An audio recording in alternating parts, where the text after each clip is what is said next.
Okay, two things I wanted to talk about this week. Some of it is downer news, but there's some interesting things to dive into with it. The first is seemingly a big whiff by Ubisoft. Yet again, they've been in the news a lot lately for mistakes, but this time it's one that really irked me specifically.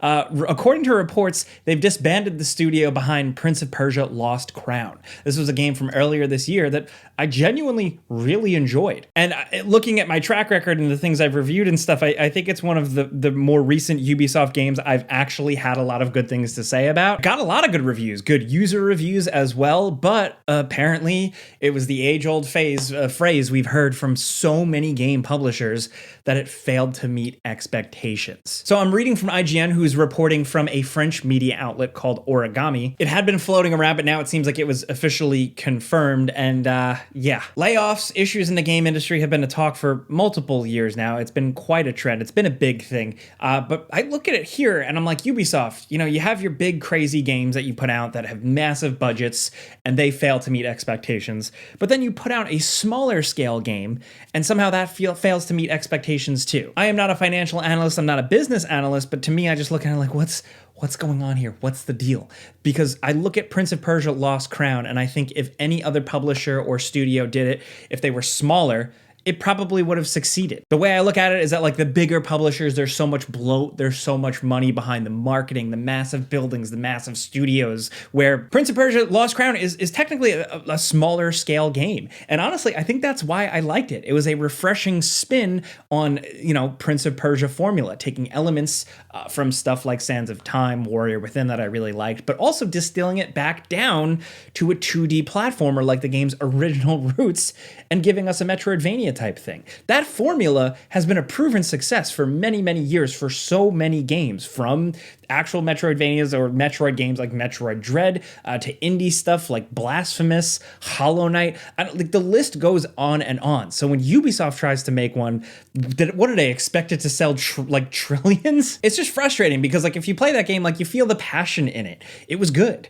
I guess it didn't sell enough for them, and that sucks. But you look at it, and it's not like people didn't dislike it. I think from my comments and stuff, the most criticism I've seen about the game was it's too short or I don't like the guy's haircut. That's really it. So it just continues to be, for me, frustration with Ubisoft and stuff they're putting out. And also the fact that there was a tweet from some industry person, I'll link below, I'll link to all my sources below, saying essentially that this team was kind of put together for people that were burnt out by the endless, nightmare seemingly that is Beyond Good and Evil 2. So this was a thing where they were able to go on and work and be passionate and make a cool thing instead of the project that is in limbo. And then ultimately, this is it. Now, look, I know it had DLC and I didn't play it, so I am guilty of that, but I bought and played and enjoyed the game. And that's how I look at it now. As a layman, as someone who doesn't know how this stuff works, I'm like, oh, should only indie people be making these types of games? These smaller scale, 2D platform action adventure games? Because it seems like when that is the case, correct me if I'm wrong, other than Nintendo, it seems like usually it works out well. I want to know what you guys think with this one, because it's also another downer in weeks of downer news.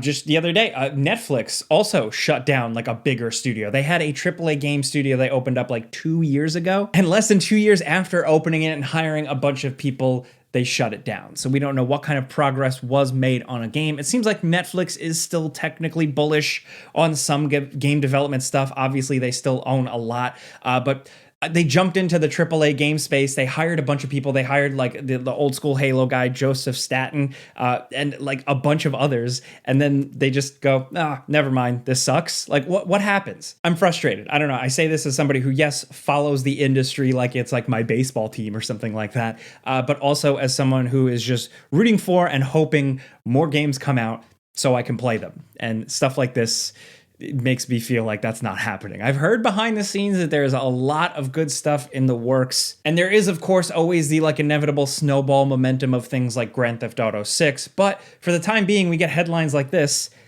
and it's a bummer. I say that feeling and thinking that something's got to give, something needs to be changed, the business model needs to be rethought. I don't know. You hear that a lot, and it's stuff like this that really makes me believe that. Hey, sponsor time. But instead of like a sponsor thing, shout out. I haven't done a shout out in a long time, but I have my friend here who has worked with me behind the scenes on YouTube. He's worked on many gaming channels. He's worked with Austin Evans. Maybe you've seen him there, but now he has a new thing. Calm down. Just be careful. I'm in the studio. You're in it. You're actually here in real life. Hello, this is Jimmy Champagne. What's up? What do you got cooking for the people? I have a new channel, and it's basically for people who don't like... Wait, what should I say?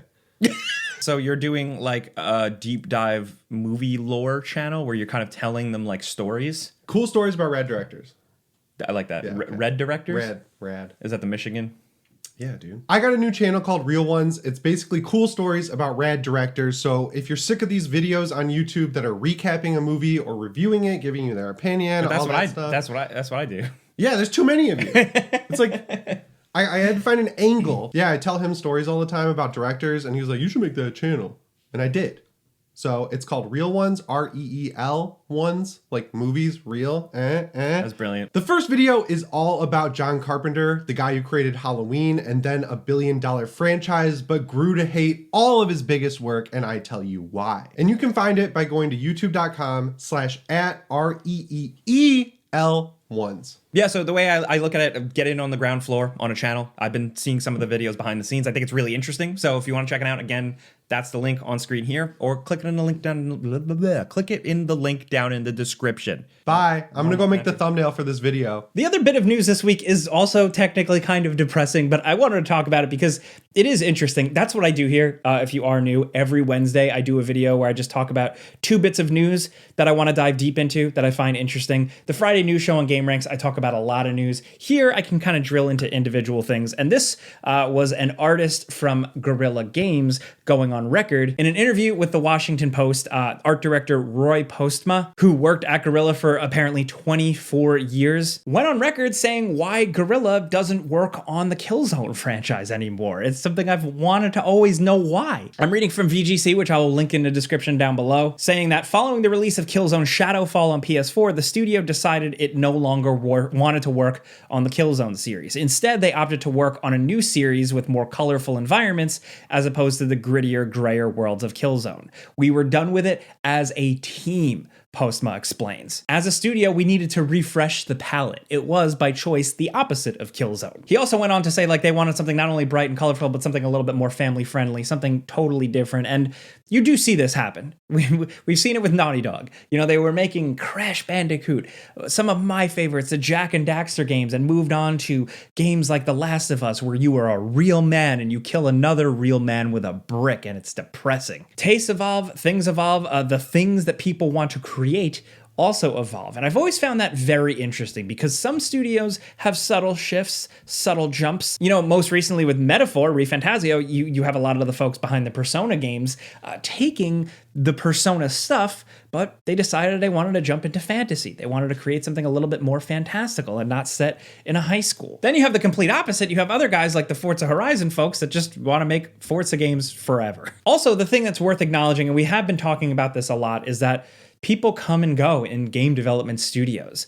Leaders, but also people in the trenches, often move on, whether it's by layoffs, most recently that we talk about, but also people leaving after a project, feeling fulfilled, getting a different job. Like in any industry, it happens, and it happens here a lot. So while some people in a group of people might want to make this cool, awesome, colorful, fun, exciting thing, that may eventually change, and then the other people that are still there decide to make something completely different. So we've talked about it a lot, right, with like Rocksteady, a great example, with like Suicide Squad, and after that, and saying, well, the founders of Rocksteady aren't really around. Different people are working on Rocksteady, so who knows what they're going to make next. But then I look at other things, the things that people don't want to talk about. It's like the future of From Software and what happens if eventually maybe Miyazaki isn't as much of like a leadership thing. I don't like, I know some people like don't want to hear that, but like sensibilities can also change on the Japanese side as well. I don't know. I also just wanted an excuse to talk about Killzone for a second. Excuse me. I'm sorry. But like if you were there, You just had to be there, man. It was it was a beautiful thing.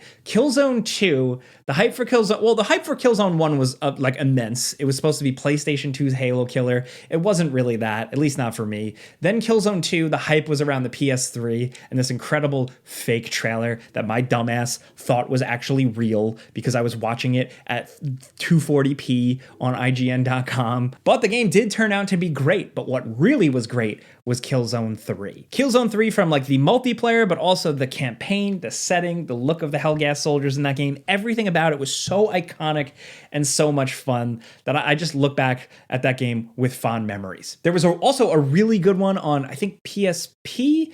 And then there was Shadowfall, which I did not like Shadowfall at all. It was a PS4 launch game and I convinced myself that I liked it and like the graphics were good, but like comparing it to the other games, to me, it did not hold up. So if anything, I guess it's good that the team really moved on and made something that they wanted to make. Even if I'm not like in head over heels in love with the Horizon games, whatever. What I do want to ask you guys, though, is if the original creators of Killzone don't want to work on Killzone anymore, should somebody else work on Killzone or should Killzone lay dormant? With teams evolving and changing, does it matter? Does it make a difference? I don't know. I think it's really like a case-by-case, studio-by-studio basis. It's the same thing with like an iconic filmmaker, right? Sometimes you'll be happy to have someone else take on the reins and make a sequel. Other times it is just that person, ride or die, should be touching that thing. So I'm curious to know how you guys feel about that with stuff like Killzone, because as a brand, I find Killzone, the name, the look of the soldiers, everything to be incredibly recognizable. And if you're looking at it as like a business person, like it's IP and it could sell. You could look at that with anything that Sony is sitting on right now, whether it be Days Gone, Jak and Daxter, freaking Infamous, or Resistance. I don't know. Like it's all that type of stuff that I think still could exist today. But is it the teams that don't want to make it? Are those teams even the same? But also, does the corporation want to fund it? There's a lot to chew into there. I've posed a lot of questions to you guys this week. So I want to know what you think. I don't have a bonus this week. Those are the two things I wanted to talk about. My bonus is check out my friend Jimmy's channel. That video is pretty interesting. So give it a view if you like it. Help him out. But thank you guys for listening to me ramble over here. I think like on YouTube, there's a lot of negativity and there's a lot of like stuff. But like I like when there's negativity where there's something really deep to actually dive into. So let me know if you think the Lost Crown Prince of Persia thing is like a systemic issue, a Ubisoft specific issue. And also let me know if you think Killzone should make a comeback. Let's just talk about Killzone. I don't know. That's my thing today. But you know, I'm here. I put out videos all the time. I'm going to make an Arkham Shadow video very soon. I'm loving it. But clicking the like button helps me out. I'm just talking about stuff I love and stuff I find interesting. I think YouTube needs a little more of that. But also, that's it. I'm Jake Baldino. Subscribe because video games. Pizza's on me.